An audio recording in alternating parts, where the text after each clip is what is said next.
Hi friends, அனைவருக்கும் வணக்கம். நாம் இன்றைக்கி பீர்க்கங்காய் கடையல் எப்படி டேஸ்ட்டாக செய்யலான்னு பார்க்கலாங்க. ரொம்ப டேஸ்ட்டாக இருக்கும். இந்த பீர்க்கங்காய் கடையல் கூட சாதத்தில் சேர்த்து சாப்பிட்றச்ச 1 டீஸ்பூன் நெய் ஊற்றி சாப்பிட்டிங்கன்னா இன்னும் சுவை அதிகமாக இருக்குங்க. வாங்க இந்த பீர்க்கங்காய் கடையல் எப்படி செய்யலான்னு பார்க்கலாம். வாங்க வீடியோக்குள்ளே போகலாம். பீர்க்கங்காய் கடையல் செய்கிறதுக்கு நான் இன்றைக்கி இந்த மாதிரி பீர்க்கங்காய் எடுத்துகிட்டு நல்லா மேல் தோலெல்லாம் ரிமூவ் பண்ணிவிட்டு 4 பீர்க்கங்காய் எடுத்திருக்கேங்க. இதோட அளவு பார்த்திங்கன்னா 1/2 கிலோ இருக்கும். இப்போ இந்த பீர்க்கங்காயை நல்லா வாஷ் பண்ணிவிட்டு குட்டி குட்டியாக நல்லா கட் பண்ணி வச்சுக்கோங்க. பாருங்கள், இந்த மாதிரி குட்டி குட்டியாக கட் பண்ணி வச்சுக்கோங்க. நெக்ஸ்ட்டு 10லேருந்து 15 சின்ன வெங்காயத்தை இந்த மாதிரி குட்டி குட்டியாக கட் பண்ணி வச்சுருக்கேங்க. நெக்ஸ்ட்டு 6 சிறிய பூண்டு பல்லை எடுத்துகிட்டு இந்த மாதிரி குட்டியாக நறுக்கி வச்சுருக்கேன். நெக்ஸ்ட்டு 3 பழுத்த தக்காளி பழம் எடுத்துகிட்டு அதையும் குட்டி குட்டியாக கட் பண்ணி வச்சுருக்கோங்க. அந்த தக்காளி பழத்தில் இருக்கிற மேல் இருக்கிற ஒயிட் பார்ட்டை ரிமூவ் பண்ணிடுங்க. நெக்ஸ்ட்டு குக்கர் எடுத்துக்கோங்க. நம்ம இன்றைக்கி குக்கரில் தான் செய்ய போகிறோம். 2 டீஸ்பூன் ஆயில் ஊற்றிக்கோங்க. ஸ்டவ் ஆன் பண்ணிவிட்டு ஆயிலை நல்லா ஹீட் பண்ணிக்கோங்க. இப்போ நம்ம எடுத்து வச்சுருக்கிற 15 சின்ன வெங்காயத்தை நறுக்கி சேர்த்து விட்டுருலாங்க. இது கூடயே நம்ம எடுத்து வச்சுருக்கிற 6 பூண்டு பல்லையும் நறுக்கிட்டு சேர்த்து விட்டுருங்க. உங்கள்கிட்ட சின்ன வெங்காயம் இல்லைன்னா ஒரு பெரிய சைஸ் பெரிய வெங்காயத்தை இந்த மாதிரி குட்டி குட்டியாக கட் பண்ணி சேர்த்துக்கோங்க. பட் சின்ன வெங்காயம் சேர்த்தேன்னா இந்த கடைசல் ரொம்ப டேஸ்ட்டாக இருக்குங்க. இப்போ சின்ன வெங்காயமும் பூண்டும் நல்லா சிவந்து வரணும். அந்த அளவுக்கு நல்லா வதக்கிக்கோங்க. ஃப்ளேமை மீடியமில் வச்சுட்டு வதக்கிக்கோங்க. சின்ன வெங்காயத்தையும் பூண்டையும் நல்லா இந்த மாதிரி சிவந்து வர்ற அளவுக்கு வதக்குனாதாங்க இந்த கடைசல் ரொம்ப டேஸ்ட் அதிகமாக இருக்கும். இப்போ பாருங்கள், சின்ன வெங்காயமும் பூண்டும் நல்லா சிவந்து வந்துடுச்சு. இப்போ நாம் எடுத்துகிட்டு வச்சுருக்கிற 3 தக்காளி பழத்தை சேர்த்து விட்டுருலாங்க. 1/2 கிலோ பீர்க்கங்காய்க்கு 3 மீடியம் சைஸ் பழுத்த தக்காளி பழம் எடுத்து குட்டி குட்டியாக கட் பண்ணி வச்சுருக்கீங்க. இப்போ தக்காளி பழத்தை ஓரளவுக்கு மசிய வதக்கிக்கோங்க. பாருங்கள், தக்காளி பழம் இந்த அளவுக்கு மசிய வதங்கினா போதுங்க. ஏன்னா நம்ம விசில் தான் விட போகிறோம். இப்போ நாம் எடுத்து வச்சுருக்கிற 1/2 கிலோ பீர்க்கங்காயை சேர்த்து விட்டுருலாங்க. நெக்ஸ்ட்டு 1/2 டீஸ்பூன் கல்லுப்பு சேர்க்குறேங்க. சேர்த்துட்டு கொஞ்சம் கூட தண்ணி விடாமல் நல்லா வதக்கிக்கோங்க. ஃப்ளேமில் மீடியம் வச்சுட்டு ஒரு 3 நிமிஷத்துக்கு நல்லா வதக்கிக்கோங்க. ஏன்னா பீர்க்கங்காயில் நீர் சத்து அதிகமாக இருக்கிறதுனால அதுவே தண்ணி விடுங்க. பாருங்கள், நம்ம கொஞ்சம் கூட தண்ணி விடலை. பீர்க்கங்காயிலிருந்து எந்த அளவுக்கு தண்ணி வந்திருக்கு பாருங்கள். இந்த அளவுக்கு தண்ணி வர்ற மாதிரி பீர்க்கங்காயை வதக்கி செஞ்சாதாங்க இந்த கடைசியில் நல்ல மணமாகவும் டேஸ்ட்டாகவும் இருக்குங்க. இப்போ 1/2 டீஸ்பூன் மஞ்சள் தூள் சேர்த்து விட்டுடலாம். சேர்த்துட்டு ஒரு வதக்கிக்கோங்க. நெக்ஸ்ட்டு சிறிய கிளாஸில் 1 கிளாஸ் தண்ணி ஊற்றுறேங்க. நீங்கள் பெரிய கிளாஸில் தண்ணி எடுத்திங்கன்னா 1/2 கிளாஸ் தண்ணி போதுமானது. இப்போ நல்லா மிக்ஸ் பண்ணி விட்டுருங்க. இது கூடயே 4 மிளகாய் வத்தலை கிள்ளி சேர்த்துக்கிறீங்க. உங்கள் காரத்துக்கு தகுந்த மாதிரி நீங்கள் மிளகாய் வத்தலை சேர்த்துக்கோங்க. பச்சை மிளகாய் சேர்த்தாலும் இந்த கடையல் மிக அருமையாக இருக்குங்க. இப்போ மூடி போட்டு க்ளோஸ் பண்ணிவிட்டு மீடியம் டு ஹையில் வச்சு ஒரு 4 விசில் விட்டுருங்க. 4 விசில் விட்டாச்சுங்க. இப்போ ப்ரெஷர்லாம் ரிலீஸ் ஆகிடுச்சு. ஓப்பன் பண்ணிடலாம். பாருங்கள், நல்லா கமகமன்னு வாசனையாக இருக்குது. இப்போ நம்ம மற்ற வச்சு கடைஞ்சிடலாங்க. நல்லா காயெல்லாம் வெந்துருச்சு. இப்போ தண்ணியோட அளவு கம்மியாக இருக்கிறதுனால அப்படியே நான் மற்ற வச்சு அப்படியே கடைஞ்சிடுறேங்க. இப்போ தண்ணியோட அளவு உங்களுக்கு அதிகமாகிடுச்சுன்னா ஒன்றும் கவலைப்பட தேவையில்லைங்க. அந்த தண்ணியை ஒரு பவுலில் மாற்றி வச்சுட்டு நல்லா காயை நல்லா மற்ற வச்சு கடிச்சிட்டு அதுக்கப்புறம் அந்த தண்ணியை ஊற்றிடலாங்க. இன்றைக்கி நான் சிறிய கிளாஸில் ஊற்றுனதுனால எனக்கு கரெக்டாக இருந்துச்சு. நான் அப்படியே வச்சு கடைஞ்சிடுறேன். பாருங்கள், நல்லா கடைஞ்சிட்டேன். இந்த அளவுக்கு மசிய கடைஞ்சா போதுங்க. இப்போ நம்ம தாளிச்சிடலாம். கடாய் எடுத்துக்கோங்க. கடாயில் 1 டீஸ்பூன் ஆயில் ஊற்றிக்கோங்க. ஆயில் நல்லா ஹீட் ஆகவும் ஃப்ளேமை மீடியமில் வச்சுட்டு 1 டீஸ்பூன் தாளிப்பு வடகம் சேர்த்துக்கோங்க. கொஞ்சமாக கருவேப்பிலை, கொஞ்சமாக கொத்தமல்லி தழை சேர்த்துட்டு நல்லா வதக்கி விட்டுருங்க. இப்போ ஸ்டவ் ஆஃப் பண்ணிடுங்க. உங்கள்கிட்ட தாளிப்பு வடகம் இல்லைன்னா 1 டீஸ்பூன் கடுகு உளுந்தம் பருப்பு, 1/2 டீஸ்பூன் சீரகம், கொஞ்சமாக கருவேப்பிலை, கொஞ்சமாக கொத்தமல்லி தழை, 2 மிளகாய் வத்தலை கிள்ளி போட்டுக்கோங்க. நல்லா வதக்கி விட்டுருங்க. அவ்வளோதான். ஸ்டவ் ஆஃப் பண்ணிவிட்டு இப்போ நம்ம இந்த தாளிப்பை கடையலில் ஊற்றிடலாங்க. இப்போ இந்த தாளிப்பை நல்லா மிக்ஸ் பண்ணி விடுத்துருங்க. இப்போ உப்பு செக் பண்ணிக்கோங்க. ஏன்னா நம்ம அப்போ காய் வதங்குறதுக்காக 1/2 டீஸ்பூன் உப்பு சேர்த்தோம். இப்போ கொஞ்சமாக நான் உப்பு சேர்த்துக்கிறேங்க. எனக்கு உப்பு கம்மியாக இருக்குது. இப்போ உப்பை சேர்த்துட்டு நல்லா ஒரு வதக்கி விட்டுருங்க. உப்பு சேர்த்துட்டு நல்லா மிக்ஸ் பண்ணிவிட்டு இப்போ ஸ்டவ் ஆன் பண்ணிவிட்டு மீடியம் ஃப்ளேமில் வச்சுட்டு லைட்டாக இந்த மாதிரி ஒரு கொதி விட்டுருங்க. அவ்வளோதாங்க. இப்போ நம்ம ஸ்டவ் ஆஃப் பண்ணிடலாம். பாருங்கள் ஃப்ரெண்ட்ஸ், ஃபைனலாக நம்மளோட மணக்க பீர்க்கங்காய் கடையல் ரெடி ஆகிடுச்சு. ரொம்ப டேஸ்ட்டாக இருக்குங்க. இட்லி, தோசை, ஆப்பம், சப்பாத்தி, பூரி, இடியாப்பம் எல்லாத்துக்குமே ரொம்ப டேஸ்ட்டாக இருக்குங்க. ட்ரை பண்ணி பாருங்கள். இப்போ நெக்ஸ்ட்டு துவையல் எப்படி செய்யலான்னு பார்க்கலாங்க. தோல் துவையல் செய்கிறதுக்கு ஃபஸ்ட்டு நான் 2 பீர்க்கங்காயோட தோலை எடுத்துருக்கேன். எடுத்துகிட்டு நல்லா இந்த மாதிரி குட்டி குட்டியாக கட் பண்ணிக்கோங்க. நல்லா வாஷ் பண்ணி வச்சுக்கோங்க. நெக்ஸ்ட்டு கடாய் எடுத்துக்கோங்க. கடாயில் 2 ஸ்பூன் ஆயில் ஆட் பண்ணுங்கள். இப்போ எண்ணெய் நல்லா காஞ்சிருச்சு. 1 ஸ்பூன் கடலைப்பருப்பு சேர்க்குறேன். எவ்வளோ நீங்கள் பீர்க்கங்காய் தோல் எடுக்கிறீங்களோ அதுக்கு தகுந்த மாதிரி கடலைப்பருப்பு சேர்த்துக்கோங்க. நெக்ஸ்ட்டு 2 வரமிளகா 2 கிள்ளி வச்சுருக்கேன். ஃப்ளேமை சிம்மில் வச்சுக்கோங்க. கடலைப்பருப்பு கறியிடக்கூடாது. ஸோ நல்லா சிவந்து வரட்டும். கடலைப்பருப்பு நல்லா சிவந்துருச்சு. இப்போ நம்ம கட் பண்ணி வச்சுருக்கிற பீர்க்கங்காய் தோலை சேர்த்துடலாம். சேர்த்துட்டு நல்லா வதக்கி விட்ருங்க. ஃப்ளேமை மீடியமில் வச்சுட்டு நல்லா தோலை வதக்கிக்கோங்க. அதோட பச்சை வாசனை போகிற அளவுக்கு நல்லா வதக்கிக்கோங்க. இந்த தோலெல்லாம் ஓரளவுக்கு சுருங்கி வரணும்.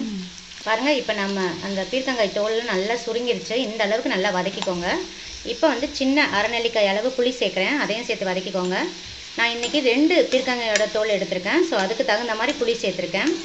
நீங்கள் எவ்வளோ எடுக்கிறீங்களோ அதுக்கு தகுந்த மாதிரி புளியோட அளவை வந்து கூட்டவும் குறைக்கவும் செஞ்சுக்கலாம். நெக்ஸ்ட் இது கூடயே 1 பூண்டு சேர்க்குறேன். நெக்ஸ்ட் இது கூடயே 4 தேங்காய் பல்லை எடுத்து இந்த மாதிரி குட்டி குட்டியாக கட் பண்ணி வச்சுருக்கேன், அதையும் சேர்த்துடலாம். நெக்ஸ்ட்டு கொஞ்சமாக கருவேப்பிலை வாஷ் பண்ணிவிட்டு சேர்த்துக்கோங்க. தேங்காய் பல்லாம் சேர்த்துட்டு ஒரு 2 வதக்குனா போதுங்க. இப்போ நம்ம ஸ்டவ் ஆஃப் பண்ணிடலாம். இதை நல்லா ஆற வச்சுருங்க.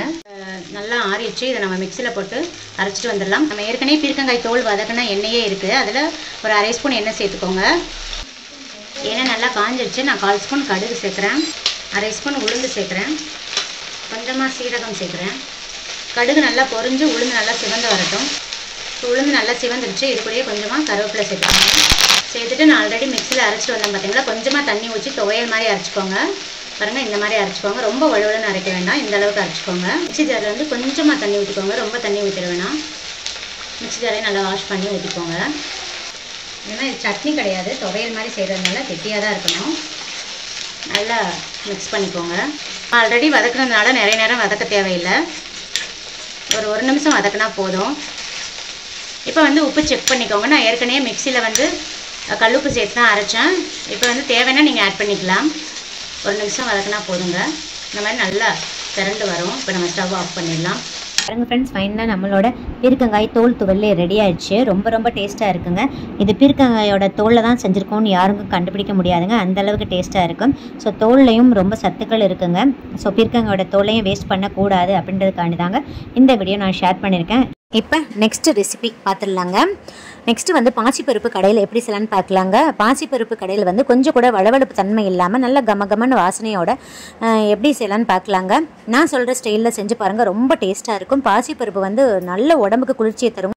மெயின் அந்த வெயில் காலத்தில் துவரம்பருப்பை அவாய்ட் பண்ணிவிட்டு பாசிப்பருப்பை உங்களோட டயட்டில் அதிக அளவு சேர்த்துக்கோங்க. பாசிப்பருப்பு உடம்புக்கு நல்ல குளிர்ச்சியை தருங்க. சின்ன குழந்தைங்க அப்புறம் வயதானவர்களுக்கெல்லாம் இந்த வெயில் டைமில் வந்து டைஜஷன் ப்ராப்ளம் வருங்க. ஸோ அந்த மாதிரி வராமல் இருக்கிறதுக்கு இந்த பாசிப்பருப்பை வந்து அடிக்கடி அவங்களோட டயட்டில் கொடுத்தீங்கன்னா ஈஸியாக டைஜஷன் ஆயிருங்க, உடம்புக்கு ரொம்ப நல்லது. வாங்க இந்த ரெசிபி எப்படி செய்யலான்னு பார்க்கலாம். குக்கர் எடுத்துக்கோங்க. நான் இன்றைக்கி 4 டேபிள் ஸ்பூன் பாசிப்பருப்பு சேர்க்குறேங்க. ஸ்டவ் ஆன் பண்ணிவிட்டு ஃப்ளேமை சிம்மில் வச்சுருங்க. பாசிப்பருப்போட கலர் கொஞ்சமாக சிவந்து வரணுங்க, அப்புறம் நல்லா மணம் வரணும், அந்த அளவுக்கு வறுத்து விட்டுருங்க. இந்த மாதிரி நம்ம வறுத்து செய்கிறதுனால பாசிப்பருப்புக்கே இருக்கிற வழவழப்பு தன்மை நல்லா கம்ப்ளீட்டாக போயிட்டு நம்ம செய்கிற பருப்பு கடைசல் ரொம்ப வாசமாகவும் டேஸ்ட்டாகவும் இருக்குங்க. இந்த ப்ராசஸை ட்ரை பண்ணி பாருங்கள்.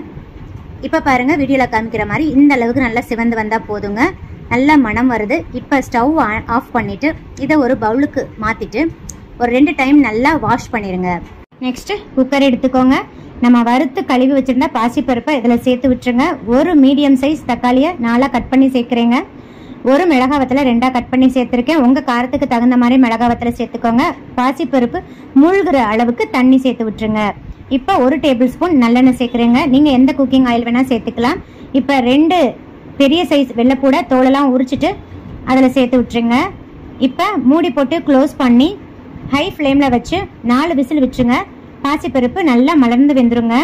இப்போ பாசிப்பருப்பு நல்லா வெந்துக்கிட்டு இருக்கட்டும். அதுக்கு மீன் டைமில் பாசிப்பருப்பு கடைசலுக்கான தாளிப்பு பார்த்துடலாங்க. கடாய் எடுத்துக்கோங்க. கடாயில் 2 டேபிள் ஸ்பூன் ஆயில் சேர்த்துக்கோங்க. 1/4 டீஸ்பூன் கடுகு, அரை டீஸ்பூன் உளுந்தம்பருப்பு.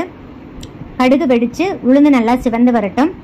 1/4 டீஸ்பூன் சீரகம், 1/4 டீஸ்பூன் சோம்பு. இப்போ சோம்பும் சீரகமும் நல்லா பொரிஞ்சு வரட்டும். இப்போ ஒரு பச்சை மிளகாவை கீறி போட்டிருக்கேங்க. பச்சை மிளகாய் சேர்த்தோம்னா பருப்பு கடைசல் நல்லா வாசமாக இருக்கும். நம்ம ஆல்ரெடி மிளகாய் வத்தலை சேர்த்துருக்கோம், பார்த்து சேர்த்துக்கோங்க. வயிற்று புண்ணு, வாய் புண்ணு, அல்சர் இருக்கிறவங்க டோட்டலாக பச்சை மிளகாய் சேர்க்குறத அவாய்ட் பண்ணிடுங்க. இப்போ வந்து ஒரு மீடியம் சைஸ் பெரிய வெங்காயத்தை குட்டி குட்டியாக கட் பண்ணி வச்சுருக்கீங்க. இதில் சின்ன வெங்காயம் சேர்த்திங்கன்னா இன்னும் ரொம்ப நல்லா டேஸ்ட்டாக இருக்கும். நெக்ஸ்ட்டு வெங்காயம் சேர்க்குறதுக்கு முன்னாடி பாருங்கள், வீடியோவில் காமிக்கிற மாதிரி 4 குறுமிளகு சேர்த்து விட்டுருங்க. சேர்த்து விட்டுட்டு இப்போ கொஞ்சமாக கருவேப்பிலை சேர்த்துக்கோங்க. நெக்ஸ்ட்டு வெங்காயம் வதங்கிறதுக்காக கொஞ்சமாக கல்லுப்பு சேர்க்குறேங்க. நெக்ஸ்ட்டு அரை டீஸ்பூன் மஞ்சள் தூள் சேர்க்குறேங்க. சேர்த்துட்டு வெங்காயத்தை நல்லா சிவந்து வர்ற அளவுக்கு வதக்கிக்கோங்க. அப்போ தான் நம்ம செய்கிற கடைசல் நல்லா டேஸ்ட்டாக இருக்கும்.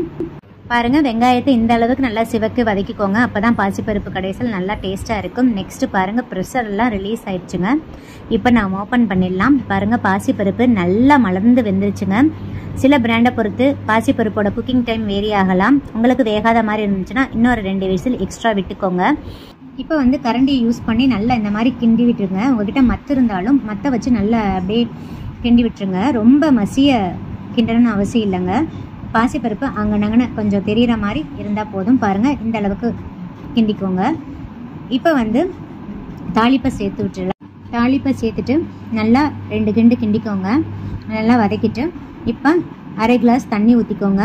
தண்ணி ஊற்றிட்டு கொஞ்சமாக கல்லுப்பு சேர்த்து விட்டுருங்க. ஏன்னா நம்ம வெங்காயம் வதங்கிறதுக்கான தான் உப்பு சேர்த்துருப்போம். கண்டிப்பாக உப்பு பத்தாது, நல்லா சேர்த்து விட்டுருங்க. நெக்ஸ்ட்டு கொஞ்சமாக கொத்தமல்லி தலையை சேர்த்து விட்டுருங்க. நெக்ஸ்ட்டு 1/4 ஸ்பூன் பெருங்காயத்தூள் சேர்த்துட்டு நல்லா மிக்ஸ் பண்ணிவிட்டு ஃப்ளேமை ஹையில் வச்சு ஒரு கொதி விடுங்க. பாருங்கள், இந்த அளவுக்கு கொதிச்சா போதும். இப்போ நம்ம ஸ்டவ்வை ஆஃப் பண்ணிடலாம். பாருங்கள், நம்மளோட கமகமன்னு வாசனையோட பாசிப்பருப்பு கடைசல் ரெடி ஆயிடுச்சுங்க. கொஞ்சம் கூட வளவளப்பு தன்மை இல்லை. அந்த வறுத்து செஞ்சதுனால கொஞ்சம் கூட வளவளப்பு தன்மை இல்லை. அதே மாதிரி அருமையான வாசமாக இருக்குது. இப்போ லாஸ்ட்டாக இது கூட 1 டேபிள் ஸ்பூன் நெய் ஆட் பண்ணிக்கோங்க. நெய் ஆட் பண்ணி சாப்பிட்டிங்கன்னா ரொம்ப டேஸ்ட்டாக இருக்கும். நான் சொல்லியிருக்கிற 3 ரெசிபியுமே மிஸ் பண்ணாமல் கண்டிப்பாக செய்து சாப்பிடுங்க.